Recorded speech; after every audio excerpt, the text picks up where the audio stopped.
Glory to God. Living ക്രൈസ്റ്റിലേക്ക് നിങ്ങളെവരെ ഞാൻ ചേർന്ന് സാധനം ചെയ്തു. ഒരിക്കൽ കൂടി ഈ തിരുവചനവുമായി നിങ്ങളുടെ മുമ്പിലേക്ക് കടന്നു വരുവാൻ വലിയവനായ ദൈവം എന്നെ സഹായിച്ച എല്ലാ വഴികൾക്കുമായി ഞാൻ ദൈവത്തിന് നന്ദി പറയുന്നു. പ്രിയരെ, പ്രാരംഭമായി ഈ എപ്പിസോഡ് സ്പോൺസർ ചെയ്തിരിക്കുന്നത് ഫ്രാൻസിൽ നിന്നും ജിജോ ബ്രദറാണ്. പ്രാരംഭത്തിൽ തന്നെ താൻ ദൈവത്തിന് നന്ദി പറയുകയാണ്. ആ ദേശത്തിൽ അനുഗ്രഹിക്കപ്പെട്ട ഒരു ഭവനവും വസ്തുവും വാങ്ങിക്കുവാൻ സ്വർഗത്തിലെ ദൈവം തന്നെ സഹായിച്ചു. അതിനുള്ള എല്ലാ വഴികളും ദൈവം തുറന്നതിനായിട്ട് ദൈവത്തിന് 1000 നന്ദി പറയുകയാണ്. അതേപോലെ തന്നെ തൻ്റെ ഇളയ കുഞ്ഞിന് ഒരത്ഭുതകരമായ സൗഖ്യത്തെ ദൈവം പകരുന്നതിനായി ദൈവത്തിന് നന്ദി പറയുന്നു. അതേപോലെ തൻ്റെ പ്രാർത്ഥന വിഷയം എന്ന് പറയുന്നത് നാട്ടിലെ തൻ്റെ സ്ഥലം വിൽക്കാനായിട്ട് പ്രത്യേകമായി പ്രാർത്ഥന വിഷയം ചോദിക്കുന്നു. എൻ്റെ കൂടെ ചേർന്നുകൊണ്ട് എത്ര പേർ ഈ മകന് വേണ്ടി പ്രാർത്ഥിക്കാൻ തയ്യാറാകും? ഈ മകൻ മുഖാന്തരമാണ് ഇന്നത്തെ എപ്പിസോഡ് കടന്നു പോകുന്നത്. നമുക്ക് ആത്മാവിൽ പ്രാർത്ഥിക്കാം. ദൈവത്തിൻ്റെതായ വലിയ പ്രവൃത്തിയെ ഈ മകന് വേണ്ടി അയക്കാൻ പോകുന്നുണ്ട്. കണ്ണുകൂടെ നടക്കാം, പ്രാർത്ഥിക്കാം. പ്രിയരെ, ദൈവത്തിൻ്റെ പ്രവൃത്തി വെളിപ്പെട്ട് വരട്ടെ. ഒരുമിച്ച് എൻ്റെ കൂടെ ചേർന്ന് പ്രാർത്ഥിക്കണം. യോബ് തൻ്റെ സ്നേഹിതന്മാർക്ക് വേണ്ടി പ്രാർത്ഥിച്ചപ്പോൾ യോബിൻ്റെ സ്ഥിതിക്ക് ദൈവം ഭേദം വരുത്തിയെങ്കിൽ നിങ്ങളിപ്പോൾ മുഖപക്ഷമില്ലാതെ അനുഗ്രഹിക്കുന്ന ദൈവത്തിൻ്റെ മുഖത്തേക്ക് നോക്കി ഈ മകന് വേണ്ടി ഒരു വാക്ക് പ്രാർത്ഥിക്കണം. കർത്താവിൻ്റെ വലിയ കരം വെളിപ്പെട്ടവർ കണ്ണുകൾ അടയ്ക്കാം, പ്രാർത്ഥിക്കാം. ഞങ്ങളെ സ്നേഹിക്കുന്ന ഞങ്ങളുടെ നല്ല കർത്താവെ, പൂർണ്ണ ഹൃദയത്തോടെ ജിജോ ബ്രദറിനായിട്ടും 2 മക്കൾക്കും വൈഫിനുമായി ഞങ്ങൾ പ്രാർത്ഥിക്കുന്നു. കർത്താവെ, ഇതുവരെയും ഇവിടെ സഹായിച്ചല്ലോ, ഇത്രത്തോളം സഹായിച്ച ദൈവം വീണ്ടും നടത്തണമേ. അപ്പ അത്ഭുതമായി ഇവരെ മുമ്പോട്ട് കൊണ്ടുപോകണമേ. ദൈവത്തിൻ്റെ കരവിനെ തൊടണമേ എന്ന് പ്രാർത്ഥിക്കുന്നു. അപ്പാ, അങ്ങയുടെ വലിയ പ്രവൃത്തി കാണേണ്ടതിനായി, അങ്ങയുടെ കരം കാണുന്നതിനായി ഞങ്ങൾ പ്രാർത്ഥിക്കുകയാണ്. വിടുതൽ വെളിപ്പെട്ട് വരട്ടെ, ദൈവത്തിൻ്റെ കരം വെളിപ്പെട്ട് വരട്ടെ. യേശുവേ, അങ്ങയുടെ തിരുരക്തത്തിൽ ഞാൻ ഏൽപ്പിച്ച് പ്രാർത്ഥിക്കുന്നു. ഭയങ്കരമായ ഒരു വിടുതൽ ഈ സമയത്ത് തന്നെ നാട്ടിലെ വസ്തുവിൻ്റെ വെളിയിൽ വെളിപ്പെടുത്തണമേ. അപ്പ കർത്താവേ, ആ ഭവനം കൊടുത്തതിനായി നന്ദി. കുഞ്ഞിന് കൊടുക്കുന്ന അത്ഭുത സൗഖ്യത്തിനായി നന്ദി. കർത്താവേ, ഇവരുടെ സാമ്പത്തികത്തെ വീണ്ടും അനുഗ്രഹിക്കണമേ. ആ ദേശത്തിൽ ഇവരുടെ ലോൺ അടച്ചു തീർക്കുവാനും എല്ലാ മേഖലയിലും ഇവരെ മാനിക്കേണ്ടതിനായിട്ട് ഞാൻ പ്രാർത്ഥിക്കുന്നു. സ്വർഗത്തിലെ ദൈവം ഇവരെ 2 പേരെയും ജോലിയെ മാനിക്കണം, അനുഗ്രഹിക്കണം, അത്ഭുതത്തിലേക്ക് നടത്തണം. യേശുവിൻ നാമത്തിൽ ഞാൻ പ്രാർത്ഥിക്കുന്നു. കേൾക്കണം പിതാവേ. ആമേൻ, ആമേൻ, ആമേൻ. പ്രിയരെ, അനുഗ്രഹിക്കപ്പെട്ട ഒരു എപ്പിസോഡിലോട്ട് ഞാൻ നിങ്ങളെ ക്ഷണിക്കുന്നു. കടന്നുവന്നാട്ടെ.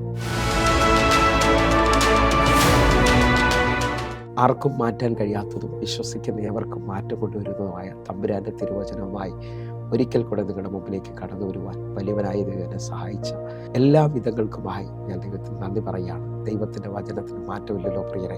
വിശ്വസിക്കുന്നവർക്ക് മാറ്റം കൊണ്ടുവരുന്ന ഈ തിരുവചനം നിങ്ങൾ കേൾക്കുമ്പോൾ നിങ്ങൾ ഉറച്ചു വിശ്വസിക്കണം. എൻ്റെ ജീവിതത്തിനകത്ത് പാതയെ തുറക്കുന്ന, എൻ്റെ തടസ്സങ്ങളെ മാറ്റുന്നതാണ് ദൈവത്തിൻ്റെ വചനം. 119 സങ്കീർത്തനം 105 വാക്യം പറയാണ്, നിൻ്റെ വചനം എൻ്റെ കാലിന് ദീപവും എൻ്റെ പാതയ്ക്ക് പ്രകാശവുമാണ്. ആ നിലയിൽ വിശ്വസിക്കുന്ന കേൾക്കുന്നവരോട് ഒരു കാര്യം വ്യക്തമായി ഓർപ്പിക്കുകയാണ്. ഈ തിരുവചനം കേൾക്കുമ്പോൾ നിങ്ങൾ അതിശ്രദ്ധയോടെ, ജാഗ്രതയോടെ, ദാഹത്തോടെ ഈ വചനം ഏറ്റെടുക്കുമെങ്കിൽ വെളിപ്പാട് പുസ്തകം 1 അധ്യായം 3 വാക്യം പറയുന്നു, ഈ വചനം കേൾക്കുന്നവൻ, ഇത് വായിക്കുകയും ഇത് കേൾക്കുകയും പ്രമാണിക്കുകയും ചെയ്യുന്നവൻ അനുഗ്രഹിക്കപ്പെടുമെന്നുള്ളതാണ്. എന്ന് വെച്ചാൽ നിങ്ങളിത് കേട്ടുകൊണ്ടിരിക്കുമ്പോൾ നിങ്ങൾ അറിയാതെ നിങ്ങൾ അനുഗ്രഹിക്കപ്പെടുകയാണ്. നിങ്ങളിത് വായിക്കാൻ തീരുമാനമെടുക്കുമ്പോൾ നിങ്ങൾ അനുഗ്രഹിക്കപ്പെടുകയാണ്. നിങ്ങളിതൊരു തീരുമാനമെടുക്കുകയാണ്, ഈ വചനത്തിനകത്ത് ഞാൻ മുമ്പോട്ട് പോകുന്നു. ആ തീരുമാനത്തിൽ നിങ്ങളുടെ വഴിയെ ദൈവം തുറക്കാൻ പോവുകയാണ്. വിശ്വസിക്കുന്നതിനുണ്ടെങ്കിൽ എൻ്റെ കൂടെ ചേർന്നുകൊണ്ട് ഈ വചനം നിവർത്തീകരിക്കുന്നതാണ്. ദൈവത്തിൻ്റെ വചനം നിങ്ങളുടെ ജീവിതത്തിനകത്ത് അത്ഭുതങ്ങളെ കൊണ്ടുവരും. യിരെമ്യാ പ്രവാചകന്റെ പുസ്തകം 1 അധ്യായം 12 വാക്യം വചനത്തെക്കുറിച്ച് പറയുന്നത്, യഹോവ എന്നോട്, നീ കണ്ടത് ശരി തന്നെ, എൻ്റെ വചനം നിവർത്തീകരിക്കേണ്ടതിന് ഞാൻ ജാഗരിച്ചുകൊള്ളും എന്ന് അരുൾ ചെയ്തു. ഈ വചനത്തോട് പ്രിയം വെക്കുന്നവരോട് ദൈവം പറയാ, നീ കണ്ടത് ശരിയാ, എൻ്റെ വചനം നിവർത്തീകരിക്കേണ്ടതിന് ഞാൻ തന്നെ ജാഗരിക്കും. വിശ്വസിക്കാൻ പറ്റുമെങ്കിൽ, എൻ്റെ ദൈവം എന്തെങ്കിലും പറഞ്ഞിട്ട് വാക്കുമാറുന്നവനല്ല, അവൻ അത്ഭുത മന്ത്രിയാണ്. വിശ്വസിക്കാൻ പറ്റുമെങ്കിൽ 107 സങ്കീർത്തനം അതിൻ്റെ 20 വാക്യം പറയുന്നു, ഞാൻ എൻ്റെ വചനം അയച്ച് അവരെ സൗഖ്യമാക്കുകയും അവരെ കുഴിയിൽ നിന്ന് കരകയറ്റുകയും ചെയ്യും. നിങ്ങൾ ധൈര്യത്തോടെ ഇന്ന് ഈ വചന സന്ദേശം കേട്ടുകൊണ്ടിരിക്കുമ്പോൾ എൻ്റെ കൂടെ ചേർന്നുകൊണ്ട് പറയണം, എൻ്റെ ദൈവം എന്നെ സൗഖ്യമാക്കും. എൻ്റെ കുഴിയിൽ നിന്ന്, എനിക്ക് മുമ്പോട്ട് പോകാൻ പറ്റാത്ത എല്ലാ അനുഭവങ്ങളിൽ നിന്നും ദൈവത്തിൻ്റെ വചനം എനിക്ക് വിടുതൽ തരും. കാരണം പാറയെ തകർക്കുന്ന ചുറ്റികലാണല്ലോ ദൈവത്തിൻ്റെ വചനം. ജീവൻ കൊണ്ടുവരുന്ന, സമാധാനം കൊണ്ടുവരുന്ന ദൈവത്തിൻ്റെ ദിവ്യ വചനത്തിൻ്റെ അടുക്കിലേക്കാണ് ഞാൻ നിങ്ങളും അടുക്കുന്നത്. ഇന്ന് ഞാൻ നിങ്ങളോട് സംസാരിക്കുന്നത്, എൻ്റെ ജീവിതയാത്രയിൽ ഞാൻ ചില മാസങ്ങൾക്ക് മുമ്പ് വലിയ ഭാരത്തിലേക്ക് വന്നു. മുമ്പോട്ട് എങ്ങനെയെന്നുള്ള ചോദ്യങ്ങൾ എൻ്റെ മുമ്പിൽ ഉയർന്നു നിൽക്കുമ്പോൾ എൻ്റെ ഒരു യാത്രയിൽ ഭാരത്തോടാണ് ഞാൻ യാത്ര ചെയ്യുന്നത്. വണ്ടിയിലിരിക്കുന്നുണ്ടെങ്കിലും എൻ്റെ മനസ്സ് തകർന്നതുപോലെ ഇരിക്കുമ്പോൾ എന്നോട് ദൈവം നേരിട്ട് സംസാരിച്ച ഒരു ദൈവശബ്ദമാണ് നിങ്ങളുമായി ഞാൻ കൈമാറുന്നത്. 48 സങ്കീർത്തനം അതിൻ്റെ 14 വാക്യം, ഈ ദൈവം എന്നും എന്നേക്കും നമ്മുടെ ദൈവമാകുന്നു. അവൻ നമ്മെ ജീവപര്യന്തം വഴി നടത്തും. പ്രിയരെ, എൻ്റെ കൂടെ ചേർന്നുകൊണ്ട് ഈ വാക്യത്തിൻ്റെ ആഴത്തിലേക്ക് കടന്നു വരാൻ പറ്റുന്നവരുണ്ടെങ്കിൽ നിങ്ങൾ പ്രാർത്ഥനയോടെ എന്നെ ശ്രദ്ധിക്കണമേ. ഈ ദൈവം എന്നും എന്നേക്കും നമ്മുടെ ദൈവമാകുന്നു. അവൻ നമ്മെ ജീവപര്യന്തം വഴി നടത്തും. 2 തലങ്ങളാണ് ഈ വചനം ശ്രദ്ധിച്ചാൽ നമുക്ക് മനസ്സിലാകുന്നത്. ആദ്യത്തത് എൻ്റെയും നിങ്ങളുടെയും സമർപ്പണമാണ്, അല്ലെങ്കിൽ കമ്മിറ്റ്മെൻ്റ് ആണ് അവിടെ കാണുന്നത്. ഒരു ദൈവ പൈതൽ ദൈവത്തെ അറിഞ്ഞു കഴിഞ്ഞാൽ പകുതി വഴിയിൽ വെച്ച് വിട്ടിട്ട് പോകുന്ന ഒരു അനുഭവമല്ല. ദൈവത്തെ ഒരുത്തൻ വാസ്തവമായും അറിഞ്ഞു കഴിഞ്ഞാൽ ആ വ്യക്തി ഓരോ ദിവസവും, ഓരോ മണിക്കൂറും, ഓരോ സമയവും ഏറ്റുപറയും, ഈ ദൈവം എന്നും എന്നേക്കും എൻ്റെ ദൈവമാകുന്നു. വാസ്തവമായിട്ടും ദൈവത്തെ അറിഞ്ഞവർക്കായി ഞാൻ സ്തോത്രം ചെയ്യാണ്. ചിലവരെ നോക്കിയാൽ അവർ സൺഡേകളിൽ മാത്രം ദൈവത്തെ വിളിക്കുന്നവരാണ്, അല്ലെങ്കിൽ ഒരു പരീക്ഷാ കാലത്ത് അല്ലെങ്കിൽ എക്സാം എഴുതുന്ന സമയത്ത് ദൈവമേ എന്ന് പറഞ്ഞ് മുറുകെ പിടിക്കുന്നവരെ ഞാൻ കണ്ടിട്ടുണ്ട്. ജീവിതത്തിനകത്തൊരു പ്രതികൂലം, പ്രതിസന്ധി, രോഗം, ആ അനുഭവങ്ങളിൽ വരുമ്പോൾ ദൈവത്തെ മുറുകെ പിടിക്കുന്നവരെ കണ്ടിട്ടുണ്ട്. എന്നാൽ വാസ്തവമായും ജീവനുള്ള ദൈവത്തെ അറിഞ്ഞ ഒരു ദൈവ പൈതൽ അവൻ തിരിച്ചറിഞ്ഞുകൊണ്ട് പറയുന്നത്, ഈ ദൈവം എന്നും എന്നേക്കും എൻ്റെ ദൈവമാകുന്നു. ആ നിലയിൽ ഒരു കമ്മിറ്റ്മെൻറ്റോടെ, സമർപ്പണത്തോടെ വരുന്ന ദൈവ പൈതലിനോട് ഈ വചനഭാഗത്തിന്റെ 2ാമത്തെ തലം എന്ന് പറയുന്നത് ജീവപര്യന്തം അവൻ നമ്മെ വഴി നടത്തും എന്നുള്ളതാണ്. ദൈവം നമ്മോട് പ്രോമിസ് പറയുകയാണ്, ഞാൻ നിന്നെ കൈവിടത്തില്ല, ഞാൻ നിന്റെ ജീവിത അവസാനത്തോളം നിന്നെ വഴി നടത്തുവാൻ ശക്തനാണെന്ന് പറഞ്ഞുകൊണ്ട് ഇതാ എൻ്റെ കർത്താവ് എന്നോട് നിങ്ങളോട് വാഗ്ദത്തം പറയുകയാണ്. ഈ ഭൂമിയിൽ ഒരു രക്തബന്ധങ്ങൾക്കോ ഈ ഭൂമിയിലുള്ള മറ്റൊരു ശക്തികൾക്കും എന്നോട് നിങ്ങളോടും പറയാൻ പറ്റാത്ത ഏറ്റവും വലിയ പ്രോമിസ് എന്ന് പറയുന്നത്, വിശുദ്ധ മത്തായി എഴുതിയ സുവിശേഷം 28-ാം അധ്യായം പറയുന്നത്, ഞാനോ ലോകത്തിന്റെ അവസാനത്തോളം എല്ലാ നാളും എല്ലായ്പ്പോഴും നിങ്ങളുടെ കൂടെ ഉണ്ടായിരിക്കും എന്നുള്ളതാണ്. വിശ്വസിക്കാൻ പറ്റുമെങ്കിൽ എൻ്റെ ദൈവത്തിൻ്റെ ഏറ്റവും വലിയ പ്രത്യേകത, ഞാൻ കരഞ്ഞുകൊണ്ട് ദൈവത്തോട് ചോദിച്ചിട്ടുണ്ട്, ഈ ലോകത്തിൽ ദൈവം എൻ്റെ കൂടെ ഉണ്ടെങ്കിൽ ഞാൻ നിത്യതയിൽ അവൻ്റെ കൂടെയാണായിരിക്കുന്നത്. പിരിയാബന്ധമാണ്. വാസ്തവമായും ദൈവത്തെ അറിയുന്ന ഒരു മനുഷ്യൻ ഒരിക്കലും ദൈവത്തെ വിട്ടുപിരിയത്തില്ല. അവൻ വിളിച്ചു പറയും, 34-ാം സങ്കീർത്തനം 1-ാമത്തെ വാക്യം, ഞാൻ യഹോവയെ എല്ലാ കാലത്തും വാഴ്ത്തും, അവൻ്റെ സ്തുതി എപ്പോഴും എൻ്റെ നാവിന്മേൽ ഇരിക്കും. എന്നെ കേൾക്കുന്നവരെ, ഞാൻ യഹോവയെ എല്ലാ കാലത്തും വാഴ്ത്തും, അവൻ്റെ സ്തുതി എപ്പോഴും എൻ്റെ നാവിന്മേലിരിക്കും. വിശ്വസിക്കുന്നവരുണ്ടോ? എൻ്റെ കർത്താവിനെ സേവിക്കാൻ ഇറങ്ങിയ ഞാനും നിങ്ങളും തിരിച്ചറിയേണ്ടത്, ജീവിതത്തിനകത്ത് ഞാനും നിങ്ങളും ഒന്ന് തിരിച്ചറിയേണ്ടത്, മുമ്പോട്ടുള്ള യാത്രയിൽ അല്ലെങ്കിൽ അക്കരയ്ക്കുള്ള യാത്രയിൽ നമ്മുടെ ജീവിതം ഭയങ്കരമായ സന്തോഷമായിരിക്കും എന്നതല്ല.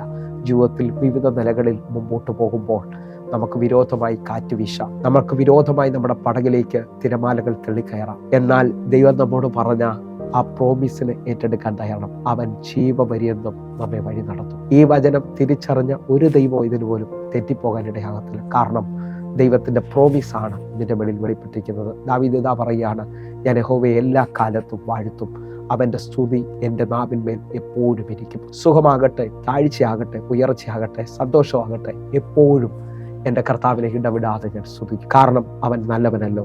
സങ്കീർത്തനം 34:8 പറയുന്നു, യഹോവ നല്ലവനെന്ന് രുചിച്ചറിയുവൻ. നിങ്ങളെ ദൈവത്തെ ഒന്ന് രുചിക്കാൻ പറ്റില്ല. നമ്മുടെ ദൈവത്തെ ടേസ്റ്റ് ചെയ്യാൻ പറ്റും. എന്നെ കേൾക്കുന്നവരെ, ദൈവത്തെ ഒന്ന് രുചിച്ചറിയാൻ പറ്റുന്നുണ്ടെങ്കിൽ ഈ സമയത്ത് തീരുമാനത്തോടെ കർത്താവെ അങ്ങയൊന്ന് ആഴമായി അറിയുവാനായിട്ട്. അപ്പോൾ നമ്മൾ വചന പശ്ചാത്തലത്തിലേക്ക് ഒന്നുകൂടെ ആഴമായി ഇറങ്ങി വരികയാണ്. അവൻ ജീവപര്യന്തം നമ്മെ വഴി നടത്തും എന്നുള്ളതാണ്. എൻ്റെ പ്രാർത്ഥനാ മുറിയിൽ എൻ്റെ ദൈവത്തോട് ഞാൻ പ്രാർത്ഥിച്ചുകൊണ്ടിരിക്കുമ്പോൾ ഈ ദൈവം വഴി നടത്തുന്നവനാണെന്നും ഒരു നാളും കൈവിടത്തില്ലെന്നുള്ളതും ആഴമായി മനസ്സിലാക്കാൻ തുടങ്ങി. ആ നിലയിൽ അവൻ നമ്മെ ജീവപര്യന്തം വഴി നടത്തുമെന്ന് പറഞ്ഞാൽ അതിനെ ആഴമായത് പഠിക്കണമെന്ന് ആഗ്രഹിച്ചു. അങ്ങനെ ശ്രദ്ധിക്കുമ്പോൾ ഈ ബൈബിൾ എഴുതിയിരിക്കുന്ന പശ്ചാത്തലം എന്ന് പറയുന്നത് പാലസ്തീൻ പശ്ചാത്തലമാണ്. അവിടെ നിങ്ങൾ ഒന്നുകൂടെ ശ്രദ്ധിച്ചാൽ ഒരു വാക്യം വായിക്കുമ്പോൾ നിങ്ങൾക്ക് അതിൻ്റെ ആഴം മനസ്സിലാകും. 78-ാം സങ്കീർത്തനം അതിൻ്റെ 52-ാമത്തെ വാക്യം, എന്നാൽ തൻ്റെ ജനത്തെ അവൻ ആടുകളെപ്പോലെ പുറപ്പെടുവിച്ചു, മരുഭൂമിയിൽ ആട്ടിൻകൂട്ടത്തെ പോലെ അവരെ നടത്തി. ഈ വചനം നിങ്ങൾ ശ്രദ്ധിച്ചു നോക്കേ. എന്നാൽ തൻ്റെ ജനത്തെ അവൻ ആട്ടിൻകൂട്ടം പോലെ മരുഭൂമിയിൽ നടത്തിയെന്നാണ് എഴുതിയിരിക്കുന്നത്. മരുഭൂമിയിൽ തൻ്റെ ജനത്തെ ഒരു ഇടയൻ ആടുകളെ കൊണ്ടുപോകുന്നത് പോലെയാണ് നമ്മെ ദൈവം നടത്തുന്നത്. ശ്രദ്ധിക്കാൻ പറ്റുമോ? ഒരു ഇടയനും ആടുകളും തമ്മിലുള്ള ബന്ധം പഴയ നിയമത്തിലും പുതിയ നിയമത്തിലും ഒരേപോലെ വെളിപ്പെട്ട് വരുന്നത് കാണാൻ പറ്റും. നമ്മുടെ യേശുവിനെ കുറിച്ച് പറയുന്നത് അവൻ നല്ല ഇടയനെന്നാണ്. എന്നെ കേൾക്കുന്നവരെ, ആടുകൾക്ക് വേണ്ടി ജീവൻ തരുന്നവനാണ് നല്ല ഇടയനെന്ന് യോഹന്നാന്റെ സുവിശേഷം 10-ാം അധ്യായത്തിൽ വ്യക്തമായി പറയുകയാണ്. ആടുകൾക്ക് വേണ്ടി ജീവൻ തരുന്നവനാണ് ആടുകളുടെ ഇടയൻ. എന്നെ കേൾക്കുന്നവരെ, യേശുവിനെ ഒന്ന് ആഴമായി മുറുകെ പിടിക്കാൻ പറ്റുമെങ്കിൽ ഇതാ മരുഭൂമിയിൽ അവൻ അവരെ ആട്ടിൻകൂട്ടത്തെ പോലെ നടത്തിയെന്ന് എഴുതിയിരിക്കുന്നത്. നമ്മുടെ കുറിവാക്യം മറക്കരുത്. അവൻ നമ്മെ ജീവപര്യന്തം വഴി നടത്തുമെന്നുള്ളതാണ്. അപ്പോൾ ഈ വചന പശ്ചാത്തലം എനിക്ക് നിങ്ങൾക്ക് മനസ്സിലായി. ഒരാടിനെ എങ്ങനെയാണോ ഇടയൻ നടത്തുന്നത്, അതേപോലെ എൻ്റെ ദൈവം നമ്മെ നടത്തുവാൻ ശക്തനാണ്. ഈ 78-ാം സങ്കീർത്തനം 52-ാമത്തെ വാക്യത്തെ ഒന്നുകൂടെ യേശു കർത്താവ് എടുത്ത് ഉദ്ധരിച്ചുകൊണ്ട് യോഹന്നാന്റെ സുവിശേഷം പറയുന്നത് നമുക്ക് കാണാൻ പറ്റും. യോഹന്നാന്റെ സുവിശേഷം 10-ാം അധ്യായം അതിൻ്റെ 1 മുതൽ 6 വരെയുള്ള വാക്യങ്ങളാണ്. എല്ലാ വാക്യങ്ങളും നമ്മൾ വായിക്കുന്നില്ല, എന്നാൽ അതിൻ്റെ 3 മുതൽ 6 വരെയുള്ള വാക്യങ്ങൾ നമ്മൾ വായിക്കുകയാണ്. അവന് വാതിൽ കാവൽക്കാരൻ തുറന്നു കൊടുക്കുന്നു, ആടുകൾ അവന്റെ ശബ്ദം കേൾക്കുന്നു, തൻ്റെ ആടുകളെ അവൻ പേര് ചൊല്ലി വിളിച്ച് പുറത്തേക്ക് കൊണ്ടുപോകുന്നു. 4-ാമത്തെ വാക്യം, തനിക്കുള്ളവയൊക്കെയും പുറത്തു കൊണ്ടുപോയ ശേഷം അവൻ അവയ്ക്ക് മുമ്പായി നടക്കുന്നു, ആടുകൾ അവന്റെ ശബ്ദം അറിഞ്ഞ് അവനെ അനുഗമിക്കുന്നു.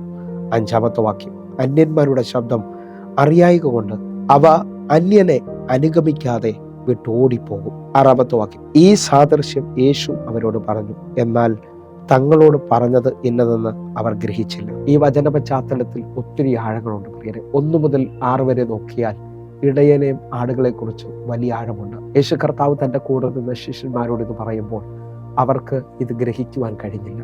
നിങ്ങൾ ശ്രദ്ധിക്കാൻ പറ്റുമെങ്കിൽ ഈ വചനം നമ്മൾ കേൾക്കുകയും നമ്മളിത് ഗ്രഹിക്കുകയും ചെയ്യുമ്പോഴാണ് നമുക്ക് ഒന്നുകൂടെ തീരുമാനമെടുക്കുകയും ജീവിതം പുതുക്കുകയും ചെയ്യാൻ കഴിയുന്നത്. ഒന്നുകൂടെ നമ്മുടെ കുറുവാക്യം ഓർപ്പിക്കുകയാണ്, ഈ ദൈവം എന്നും എന്നേക്കും നമ്മുടെ ദൈവമാകുന്നു. എന്നെ കേൾക്കുന്നവരെ, ഓരോ ദിവസവും നമുക്കിത് ഏറ്റുപറഞ്ഞാൽ നമ്മുടെ ജീവിതത്തിനകത്ത് പുതുക്കം വരും. കാരണം എന്താണെന്നറിയോ? 16-ാം സങ്കീർത്തനം അതിൻ്റെ 1-2 വാക്യങ്ങളോട് നിങ്ങൾ ശ്രദ്ധിച്ചാൽ ദാവീദ് പറയുന്ന പദത്തെ നമുക്ക് കാണാൻ പറ്റും. നമ്മൾ വായിച്ച 48-ാം സങ്കീർത്തനം എന്ന് പറയുന്നത് കോരഹപുത്രന്മാർ എഴുതിയിരിക്കുന്നതാണ്. എന്നാൽ 16-ാം സങ്കീർത്തനം ദാവീദിന്റെ സങ്കീർത്തനമാണ്. ദാവീദ് വ്യക്തമായി 1-2 വാക്യങ്ങൾ പറയുന്നത് ശ്രദ്ധിക്കണമേ. ദൈവമേ, ഞാൻ നിന്നെ ശരണമാക്കിയിരിക്കാൻ എന്നെ കാത്തുകൊള്ളണമേ. ഞാൻ യഹോവയോട് പറഞ്ഞത്, നീ എൻ്റെ കർത്താവാകുന്നു, നീ ഒഴികെ എനിക്കൊരു നന്മയുമില്ല. ഒരു വ്യക്തി ദൈവത്തെ അറിയുമ്പോൾ അവൻ എടുക്കുന്ന തീരുമാനമാണ്, സമർപ്പണമാണ്. ഈ ദൈവം എന്നും എന്നേക്കും നമ്മുടെ ദൈവമാകുന്നു. എന്നെ കേൾക്കുന്നവരെ, ആ സമർപ്പണ ബോധ്യത്തിലേക്ക് വരുമ്പോൾ ഒരു ഇടയനും ആടും തമ്മിലുള്ള ബന്ധത്തിലേക്ക് വരികയാണ്. ആ ഇടയൻ ആ ആടിൻ്റെ ആരംഭം മുതൽ അവസാനം വരെയും ആടിനെ മേയ്ക്കുവാൻ നടത്തുവാൻ ശക്തനെന്ന് നാം തിരിച്ചറിയുകയാണ്. നിങ്ങൾ വിശ്വസിക്കാൻ പറ്റുമെങ്കിൽ, ഇന്ന് കർത്താവിലേക്ക് ഒന്ന് അടുക്കാൻ പറ്റുമെങ്കിൽ, ഈ വചന സന്ദേശം കേട്ടുകൊണ്ടിരിക്കുമ്പോൾ രക്ഷിക്കപ്പെടാതെ ഭാരപ്പെട്ട ആരെങ്കിലും എന്നെ ശ്രദ്ധിക്കുന്നവരുണ്ടെങ്കിൽ നിങ്ങൾക്ക് വിളിച്ച് പ്രാർത്ഥിക്കാൻ കഴിയും. ഞങ്ങൾ നിങ്ങൾക്ക് വേണ്ടി പ്രാർത്ഥിക്കാൻ തയ്യാറാകുന്നു. ഈ താഴെ കാണുന്ന നമ്പറിൽ നിങ്ങൾ വിളിച്ചാൽ ഉറപ്പായി നിങ്ങൾക്ക് വേണ്ടി പ്രാർത്ഥിക്കും. കാരണം ഒറ്റ കാര്യമുള്ളൂ, നിങ്ങളും ദൈവശബ്ദം കേൾക്കണം. നിങ്ങൾ ദൈവത്തിൻ്റെ പാതയിലേക്ക് നടക്കാൻ തുടങ്ങണം. ഇതാ ദാവീദ് ഒരു സമർപ്പണത്തിലേക്ക് വരികയാണ്. ഞാൻ യഹോവയോട് പറഞ്ഞത്, നീ എൻ്റെ കർത്താവാകുന്നു, നീ ഒഴികെ എനിക്കൊരു നന്മയുമില്ല. എന്നെ കേൾക്കുന്നവരെ, ദാവീദിനോട് ചേർന്നുകൊണ്ട് നമുക്ക് എത്ര പേർക്ക് പറയാൻ പറ്റും, യേശുവെ, അങ്ങൻ്റെ കർത്താവാകിയ അങ്ങ് ഒഴികെ എനിക്ക് വേറൊരു നന്മയുമില്ല. ഈ ഭൂമിയിൽ എൻ്റെ ദൈവത്തെക്കാൾ വലുതായി ഞാൻ ഒന്നും കാണുന്നില്ല എന്ന് പറയുന്നതിനുണ്ടെങ്കിൽ അവരൊരുമിച്ചൊന്ന് കർത്താവിൻ്റെ നന്ദി പറയണം. ഈ ഭൂമിയിൽ എത്ര വലിയ കാശുള്ളവനും എത്ര വലിയ വീടുള്ളവനും അവർക്കെല്ലാവർക്കും നമ്മളെ പൂർണ്ണമായി നടത്തുവാൻ കഴിയത്തില്ല. എല്ലാവർക്കും പരിധികളുണ്ട്. പക്ഷേ നമ്മുടെ ദൈവത്തിന് സകലതും ചെയ്യാൻ കഴിയുമെന്ന് വിശ്വസിക്കുന്നവരുണ്ടെങ്കിൽ ദാവീദ് പറഞ്ഞ ആ പദം ഒന്നുകൂടെ ഒന്ന് പറയണം. ഞാൻ യഹോവയോട് പറഞ്ഞത്, നീ എൻ്റെ കർത്താവാകുന്നു, നീ ഒഴികെ എനിക്ക് വേറൊരു നന്മയുമില്ല. എൻ്റെ ജീവിതത്തിനകത്ത് ഞാൻ കണ്ടതിൽ ഏറ്റവും വലിയ അത്ഭുതമാണ് എൻ്റെ ദൈവം എന്ന് പറയാൻ ഇപ്പോൾ ഉറപ്പിച്ച് പറയാൻ പറ്റുന്നൊരു പറയണമേ.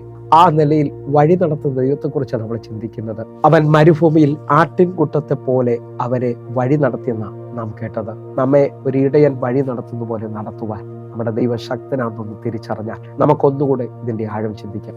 3 നിലയിലാണ് ഒരു ഇടയൻ തൻ്റെ ആടുകളെ നടത്തുന്നത്. അതിലേക്കാണ് ഇന്നത്തെ എൻ്റെ ചിന്ത വരുന്നത്. 1-ാമത്തെ ചിന്തയിലേക്ക് നമ്മൾ വരുന്നു.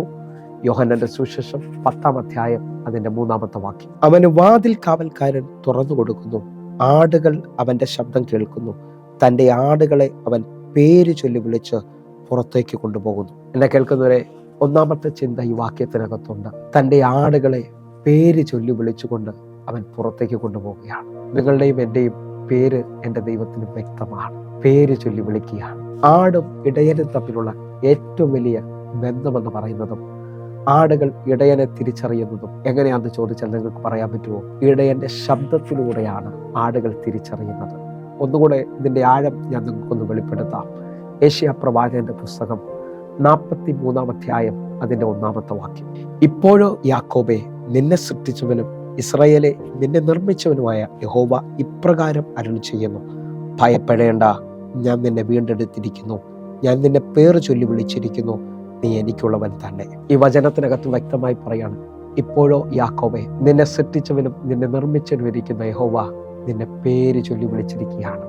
ഞാൻ നിന്നെ വീണ്ടെടുത്തിരിക്കുകയാണ്. എന്നെ കേൾക്കുന്നവരെ, നമ്മെ പേര് ചൊല്ലി വിളിച്ച ദൈവം ഒന്നുകൂടെ ഒന്ന് മനസ്സിലാകുന്നുണ്ടോ? ഒരു വീട്ടിൽ എത്ര മക്കളുണ്ടെങ്കിലും അമ്മയപ്പനും അവയ്ക്ക് ഓരോ പേരിട്ടിട്ടുണ്ട്. ഇതേപോലെ വലിയവനായ ദൈവം, ഇടയനായ യേശു അമ്മയുടെ ഉദരത്തിൽ ഉരുവാകുന്നതിന് മുമ്പേ നമ്മെ പേര് ചൊല്ലി വിളിച്ചവനാണ്. ഇരമ്യാവിനോട് ചോദിച്ചാൽ ഇരമ്യാവ് പറയും, അമ്മയുടെ ഉദരത്തിൽ ഉരുവാകുന്നതിന് മുമ്പേ അവൻ എന്നെ പേര് ചൊല്ലി വിളിച്ചവനാണ്. നിങ്ങൾ വിശ്വസിക്കുന്നവരാണെങ്കിൽ എൻ്റെ കർത്താവ് എന്നെ നിങ്ങളെ പേര് ചൊല്ലി വിളിച്ചിരിക്കുകയാണ്. ഒന്നുകൂടെ ഒന്ന് ശ്രദ്ധിച്ചു കഴിഞ്ഞാൽ, ഓമന പേര് ചൊല്ലി വിളിച്ചു എന്ന യെശയ്യാവ് 45 അധ്യായം അതിൻ്റെ 3-4 വാക്യങ്ങൾ വായിച്ചാൽ അറിയാൻ കഴിയും.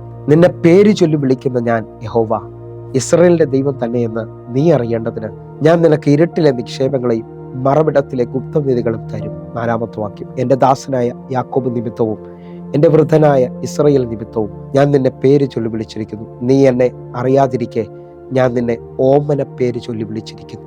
എന്നെ കേൾക്കുന്നവരെ, ഈ വചനത്തിനകത്ത് നമ്മെ ഓമന പേര് ചൊല്ലി വിളിച്ച ദൈവത്തെ നമുക്കറിയാൻ പറ്റുന്നുണ്ട്. ഒന്നാമത്തെ ചിന്ത നമ്മെ പേര് ചൊല്ലി വിളിച്ചു എന്നുള്ളതാണ്. ആടുകൾ തൻ്റെ ഇടയന്റെ ശബ്ദം തിരിച്ചറിയുന്നത് ആ ഇടയൻ പേര് ചൊല്ലി വിളിക്കുമ്പോഴാണ്. ആരും ജനിക്കുമ്പോഴേ പേരെഴുതി വെച്ചൊന്നുമല്ല വരുന്നത്. എന്നാൽ തൻ്റെ മാതാപിതാക്കൾ ഏറ്റവും അനുയോജ്യമായ ഒരു പേരിട്ട് അവർ വീണ്ടും വീണ്ടും ആ ഓമന പേര് ചൊല്ലി വിളിക്കുമ്പോൾ ആ കുഞ്ഞിന് മനസ്സിലാകും തൻ്റെ അമ്മയാണ്, തൻ്റെ അപ്പനാണ് ഈ വിളിക്കുന്നത്. ആ വിളിയുടെ വർധനവിൽ വർഷങ്ങൾ കഴിയുമ്പോൾ അമ്മയുടെ ശബ്ദവും അപ്പൻ്റെ ശബ്ദവും ആ കുഞ്ഞിന് വ്യക്തമായി മനസ്സിലാകാൻ തുടങ്ങും. ഇതേപോലെ കർത്താവിൻ്റെ ശബ്ദം ഒരിക്കലെങ്കിലും മനസ്സിലായവന് അവൻ്റെ ജീവിതത്തിൽ എപ്പോഴെല്ലാം കർത്താവ് വിളിച്ചാലും കർത്താവ് സംസാരിച്ചാലും മനസ്സിലാകും. നമ്മുടെ ജീവിതത്തിനകത്ത് ദൈവശബ്ദം നാം തിരിച്ചറിയാത്തത് കൊണ്ടാണ് പലയിടങ്ങളിലും ഞാനിതുങ്ങളും വീണുപോയത്, പലയിടങ്ങളിലും ഞാനിതുങ്ങളും തകർന്നു പോയത്. എന്നാൽ എന്നെ കേൾക്കുന്നവരെ, ഓരോ ദിവസവും വഴി നടത്തുന്നു. കുറിവാക്യം മറക്കരുത്, ഈ ദൈവം എന്നും എന്നേക്കും നമ്മുടെ ദൈവമാകുന്നു. ജീവപര്യന്തം അവൻ നമ്മെ വഴി നടത്തും. എന്നെ കേൾക്കുന്നവരെ, ജീവപര്യന്തം വഴി നടത്തുക എന്ന് പറഞ്ഞാൽ ഓരോ ദിവസവും ശബ്ദത്തിൽ മുമ്പോട്ട് പോകാനായിട്ട്. പഴയ നിയമത്തിൽ പുറപ്പാട് പുസ്തകം നിങ്ങൾ നോക്കിയാൽ, പുറപ്പാട് പുസ്തകം 3-ാം അധ്യായം അതിൻ്റെ 4-ാമത്തെ വാക്യത്തിൽ മോശെ ദൈവം വിളിക്കുന്നതായി കാണാൻ പറ്റുന്നുണ്ട്. അവൻ വരുന്നത് യഹോവ കണ്ടപ്പോൾ ദൈവം മുൾപ്പടർപ്പിന്റെ നടുവിൽ നിന്ന് അവനെ മോശെ മോശെ എന്ന് വിളിച്ചു. അതിന് അവൻ ഇതാ ഞാൻ എന്ന് പറഞ്ഞു. മുൾപ്പടർപ്പിന്റെ നടുവിൽ നിന്നുകൊണ്ട് മോശ വരുന്നത് കണ്ടപ്പോൾ മോശ വിളിച്ചു, മോശെ മോശെ എന്ന്. ഈ വിളിപ്പേര് മോശയ്ക്ക് ഇനി എപ്പോഴെല്ലാം കേട്ടാലും അത് ദൈവശബ്ദമാണെന്ന് മനസ്സിലാകും, അത് ഇടയന്റെ ശബ്ദമാണെന്ന് മനസ്സിലാകും.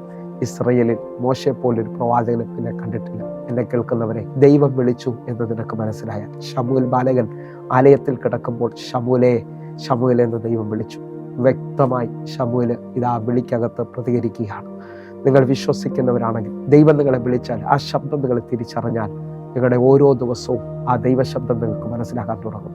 നിങ്ങളെ വഴി നടത്തുന്ന ശബ്ദം നിങ്ങൾക്ക് മനസ്സിലാകാൻ തുടങ്ങും. ഇസ്രായേലിലെ രാജാക്കന്മാരെ അഭിഷേകം ചെയ്യുവാൻ ശമൂവേൽ ബാലകനെ ദൈവം തിരഞ്ഞെടുത്തതായി കാണുന്നു. ഒന്നുകൂടെ ഈ ശബ്ദം നമുക്കെങ്ങനെ തിരിച്ചറിയാമെന്ന് നോക്കിയാൽ, യോഹന്നാന്റെ സുവിശേഷം 20-ാം അധ്യായം അതിന്റെ 15-16 വാക്യങ്ങൾ. യേശു അവളോട്, സ്ത്രീയെ, നീ കരയുന്നതെന്ത്? ആരെ തിരയുന്നു എന്ന് ചോദിച്ചു. അവൻ തോട്ടക്കാരെന്ന് നിരൂപിച്ചിട്ട് അവൾ, യജമാനനെ, നീ അവനെ എടുത്തുകൊണ്ടുപോയി എങ്കിൽ അവനെ എവിടെ വെച്ചു എന്ന് പറഞ്ഞു തരിക, ഞാൻ അവനെ എടുത്തുകൊണ്ടുപോയിക്കൊള്ളാം എന്ന് അവനോട് പറഞ്ഞു. 16-ാമത്തെ വാക്യം. യേശു അവളോട് മറിയെ എന്ന് പറഞ്ഞു. അവൾ തിരിഞ്ഞ് എബ്രായ ഭാഷയിൽ റബുനി എന്ന് പറഞ്ഞു. അതിന് ഗുരു എന്നർത്ഥം. നിങ്ങളെ ശ്രദ്ധിച്ചു നോക്കിയേ, യേശു കർത്താവ് അവൾ കാത്തു നിൽക്കുന്നത് കണ്ട് അവളുടെ അടുക്കലേക്ക് വന്നു. നീ ആരെ തിരയുന്നു എന്ന് ചോദിച്ചപ്പോൾ അവൾ നിരൂപിച്ചത് തോട്ടക്കാരനാണെന്ന് കരുതിയാണ്. പക്ഷെ അടുത്ത വാക്യത്തിനകത്ത് യേശു അവളെ മറിയെ എന്ന് വിളിച്ചു. ആദ്യത്തെ വാക്യത്തിൽ സ്ത്രീയെ എന്നാണ് വിളിക്കുന്നത്. സ്ത്രീയെ എന്ന് വിളിക്കുമ്പോൾ പലരുടെയും ആ ശബ്ദത്തിൽ നമുക്ക് ആരാണെന്ന് തിരിച്ചറിയണമെന്നില്ല. പക്ഷേ മറിയെ എന്ന് വിളിക്കുമ്പോൾ, അല്ലെങ്കിൽ ആ പേര് വിളിക്കുമ്പോൾ, എന്നെ വിളിച്ചത് ആരാന്ന് വ്യക്തമായി നമുക്ക് മനസ്സിലാകും. നിങ്ങൾ വിശ്വസിക്കുന്നവരാണെങ്കിൽ എൻ്റെ കർത്താവ് നിങ്ങളുടെ ഓമന പേര് ചൊല്ലി വിളിക്കുന്നവരാണ്. ഒന്നുകൂടെ ശ്രദ്ധിച്ചാൽ, അപ്പോസ്തല പ്രവൃത്തിയിൽ ദൈവസഭയെ മുടിച്ചുകൊണ്ട് ദമസ്കോസിന്റെ പടിവാതിൽക്കലേക്ക് കുതിരയുടെ പുറത്ത് വേഗതയിൽ സഞ്ചരിക്കുന്ന ശൗലിനെ ദൈവം സ്പർശിക്കുകയാണ്. താഴെ വീണ് കിടക്കുന്ന ശൗല് ദൈവത്തോട് പറയുന്ന പദം അപ്പോസ്തല പ്രവൃത്തി 9-ാം അധ്യായം അതിന്റെ 5-ാമത്തെ വാക്യം. നീ ആരാകുന്നു കർത്താവേ എന്ന് അവൻ ചോദിച്ചതിന്, നീ ഉപദ്രവിക്കുന്ന യേശു ആകുന്നു ഞാൻ. എന്നെ കേൾക്കുന്നവരെ, കുതിരപ്പുറത്തുനിന്ന് വീണ ശൗല് എഴുന്നേറ്റ് നിന്നുകൊണ്ട് കർത്താവിനോട് ചോദിക്കുകയാണ്, നീ ആരാകുന്നു? ആ സമയത്ത് യേശു മറുപടി പറയാണ്, നീ ഉപദ്രവിക്കുന്ന യേശു ആകുന്നു. ആ ശബ്ദം എന്ന് ശൗലിന്റെ വെളിയിൽ വെളിപ്പെട്ടു, അന്നു മുതൽ അവന്റെ ജീവിതം മാറുകയാണ്. നിങ്ങൾ സമർപ്പിക്കുന്നവരാണെങ്കിൽ, ദൈവശബ്ദത്തിന് വേണ്ടി ആഗ്രഹിക്കുന്നവരാണെങ്കിൽ, ജീവപര്യന്തം അവൻ നമ്മെ വഴി നടത്തുമെന്ന് പറഞ്ഞാൽ ആദ്യം നമ്മെ വഴി നടത്തും ദൈവശബ്ദത്തിലാണ്. ദൈവശബ്ദം ഒരാൾ കേൾക്കുമ്പോഴാണ് അവന് മുമ്പോട്ട് പോകാൻ പറ്റുന്നത്. ഇതാകുന്നു മകനെ വഴി, ഇതിലേ നടക്കുക എന്ന ആത്മാവിൻ്റെ ആ ശബ്ദം നമുക്ക് കേൾക്കാൻ പറ്റും. എന്നെ കേൾക്കുന്നവരുണ്ടെങ്കിൽ ഒന്ന് സമർപ്പിച്ച്, ഒന്നാമത്തെ ചിന്ത എന്ന് പറയുന്നത് ദൈവശബ്ദം, അല്ലെങ്കിൽ അവൻ നമ്മെ ഓമന പേര് ചൊല്ലി വിളിക്കുന്നു എന്നുള്ളതാണ്. ദൈവശബ്ദം കേൾക്കുക എന്നുള്ളതാണ്. എന്നാൽ രണ്ടാമത്തെ ചിന്ത എന്ന് പറയുന്നത് യോഹന്നാന്റെ സുവിശേഷം 10-ാം അധ്യായം അതിൻ്റെ 4-ാമത്തെ വാക്യം. തനിക്കുള്ളതൊക്കെയും പുറത്തു കൊണ്ടുപോയ ശേഷം അവൻ അവയ്ക്ക് മുമ്പായി നടന്നു. ആടുകൾ അവന്റെ ശബ്ദം അറിഞ്ഞ് അവനെ അനുഗമിക്കുന്നു. 4-ാമത്തെ വാക്യത്തിനകത്ത് ആടുകൾ അവന്റെ ശബ്ദം അറിഞ്ഞ് അവനെ അനുഗമിക്കുന്നു. വഴി നടത്തുന്ന ദൈവം. രണ്ടാമത്തെ ചിന്ത ദൈവത്തിന്റെ നടത്തിപ്പ്. ദൈവം ഒരാളുടെ ജീവിതത്തിനകത്ത് വഴികാട്ടിയായി നിന്നാൽ, സദൃശ്യവാക്യം 3-ാം അധ്യായം അതിൻ്റെ 6-ാമത്തെ വാക്യം ഒന്ന് ശ്രദ്ധിക്കാം. നിന്റെ എല്ലാ വഴികളിലും അവനെ നിലച്ചുകൊള്ളുക, അവൻ നിന്റെ പാതകളെ നേരെയാക്കും. ദൈവത്തിന്റെ നടത്തിപ്പിനെ കുറിച്ചാണ് രണ്ടാമത്തെ ചിന്ത.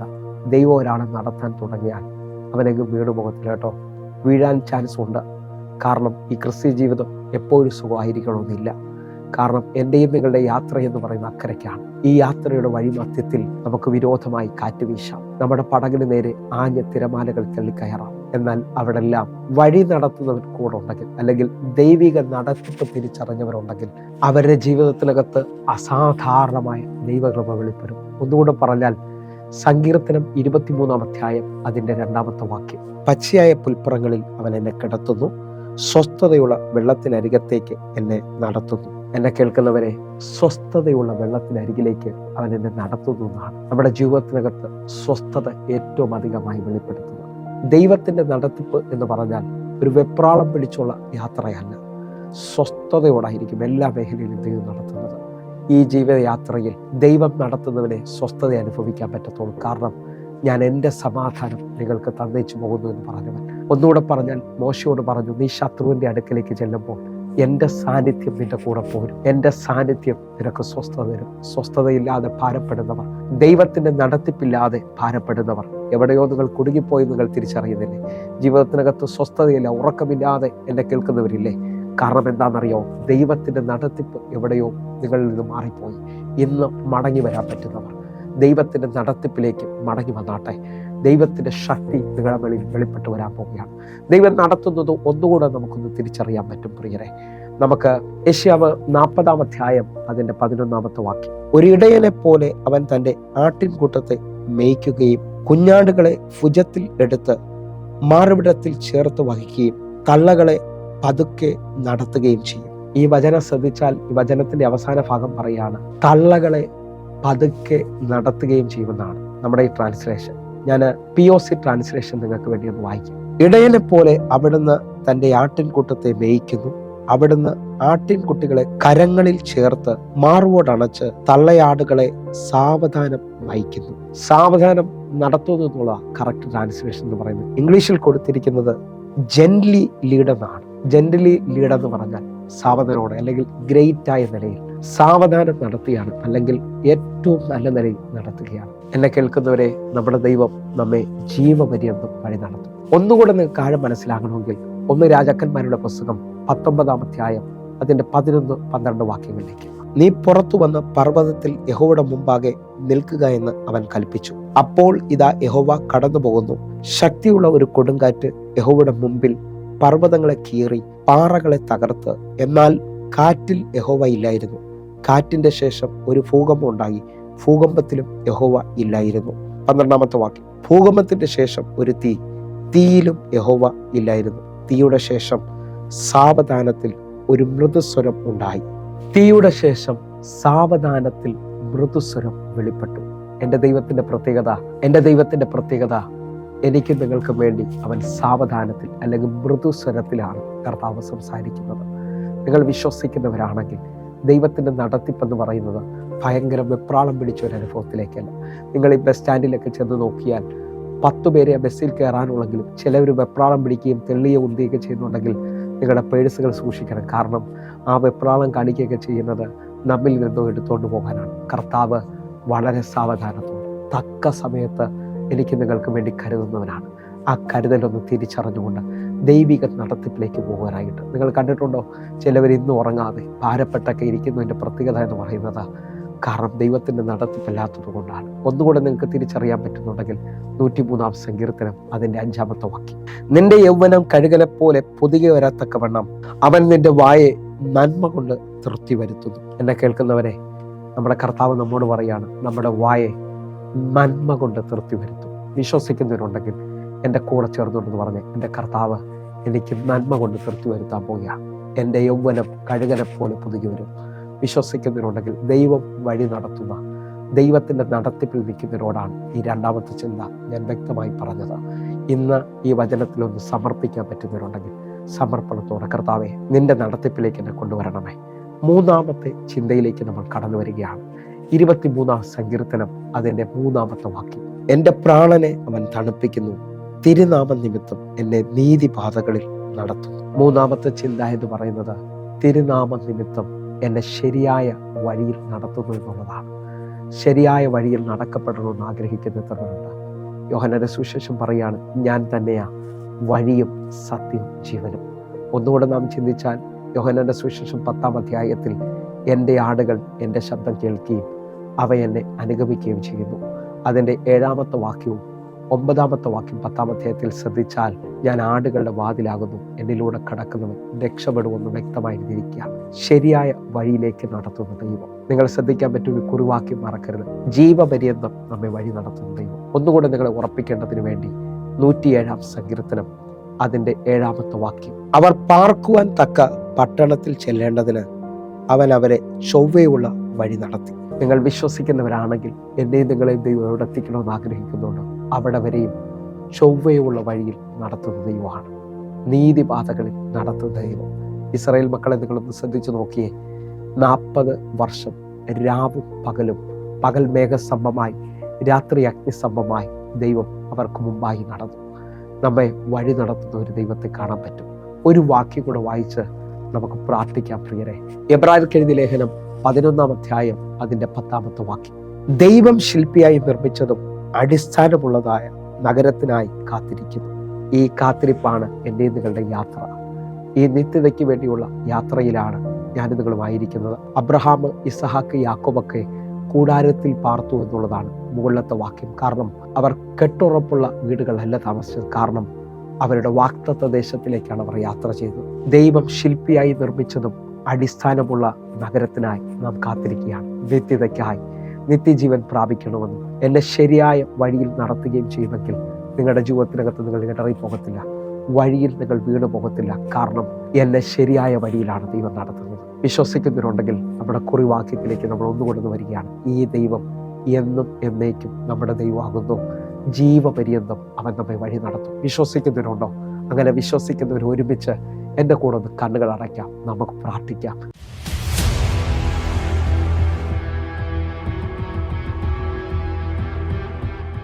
ദൈവനാമത്തിൽ മഹത്വം ഉണ്ടാകട്ടെ. എൻ്റെ മോളുടെ കല്യാണം കഴിഞ്ഞ വർഷം മെയ്യിലാണ് ഉറപ്പിച്ചത്. അതിനുശേഷം മോള് ദുബൈക്ക് പോയി ജോലിയൊക്കെ ആയി. വിസിറ്റ് വിസയിലായിരുന്നു പോയത്. ജോലിയൊക്കെ ലഭിച്ചു. അത് കഴിഞ്ഞ് മോൾക്ക് ലീവും കിട്ടി. അങ്ങനെ കല്യാണത്തിനായിട്ട് നാട്ടിലേക്ക് വന്നു.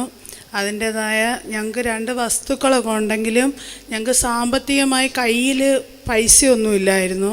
പക്ഷേ അത് എൻ്റെ ദൈവം ഒരുക്കി തന്ന് എല്ലാ മേഖലകളിലും. പാസ്റ്റർ പ്രാർത്ഥിച്ചായിരുന്നു. ഡിസംബറിൽ എന്നോട് പറഞ്ഞ് 2 പേര് സിസ്റ്ററിന് പൈസ തരുമെന്ന് പറഞ്ഞ്. പക്ഷേ ഇസ്രയേലിലേക്ക് പൈസകൾ എനിക്ക് എൻ്റെ സഹോദരങ്ങൾ, എൻ്റെ കുഞ്ഞമ്മയുടെ മക്കൾ, അങ്ങനെയൊക്കെ എല്ലാവരും എന്നെ സഹായിച്ചു. ദൈവം അങ്ങനെ അതിമനോഹരമായി കഴിഞ്ഞ 13-ാം തീയതി വിവാഹം നടന്നു. എല്ലാം അത്ഭുതകരമായ ദൈവം ചെയ്തത്. പാസ്റ്റർ എന്നോട് പറഞ്ഞ് ദൈവം ഇറങ്ങി നിന്ന് ചെയ്യുവാന്ന് പറഞ്ഞ് അതുപോലെ തന്നെ ചെയ്ത് ദൈവം വലിയ അനുഗ്രഹമായിട്ട് നടത്തി. മക്കൾ 2 പേരും പോവുകയും ചെയ്ത് ദുബൈയിലേക്ക് തിരിച്ചു പോവുകയും ചെയ്ത് അവർ ജോലിക്ക് പ്രവേശിച്ചു. അതിനൊക്കെ ഞാൻ കർത്താവിന് കോടാനോടി നന്ദി പറയുന്നു. അപ്പന് സ്തോത്രം, നന്ദിയപ്പ. ഞങ്ങളെ സ്നേഹിക്കുന്ന ഞങ്ങളുടെ നല്ല ദൈവമേ, പൂർണ്ണ ഹൃദയത്തോടെ എന്നെ കാണുന്ന, എന്നെ കേൾക്കുന്നവർക്ക് വേണ്ടി പ്രാർത്ഥിക്കുന്നു. അസാധാരണമായ ഒരു ദൈവപ്രവൃത്തി ഇന്ന് ഇവരുടെ ജീവിതത്തിനകത്ത് വെളിപ്പെടണമേ അപ്പ. ജീവപര്യന്തം വഴി നടത്തുക, വഴിയിൽ തകർന്നു നിൽക്കുന്ന, മുമ്പോട്ട് പോകാൻ പറ്റാതെ നിൽക്കുന്ന ഓരോ ദൈവമക്കളെ അങ്ങ് സ്പർശിക്കണമേ. അങ്ങ് ഇവർക്ക് വേണ്ടി അത്ഭുതം ചെയ്തതായി നന്ദി. യേശുവിൻ നാമത്തിൽ ഞാൻ പ്രാർത്ഥിക്കുന്നു, കേൾക്കണം പിതാവേ. ആമേൻ, ആമേൻ. ദൈവത്തിന്റെ വലിയ കരത്തിനായി നമുക്ക് സ്തോത്രം ചെയ്യാം. ഈ വചനവും ഈ പ്രാർത്ഥനയും നിങ്ങളുടെ ജീവിതത്തിൽ വലിയ അനുഗ്രഹമായി വിശ്വസിക്കുകയാണ്. ഇത് നിശ്ചയമായി നിങ്ങൾ വിളിക്കണമെന്ന് ഓർപ്പിക്കുന്നു. നിങ്ങളുടെ ജീവിതത്തിനകത്ത് വലിയ അത്ഭുതങ്ങൾ സംഭവിക്കും. വാട്സാപ്പിൽ കൂടെ കോൺടാക്ട് ചെയ്യാൻ പറ്റുന്ന കോൺടാക്ട് ചെയ്താട്ടെ. കർത്താവ് നിങ്ങളെ ആധികത്തിൽ മാനിക്കട്ടെ. God bless you. ആമേൻ.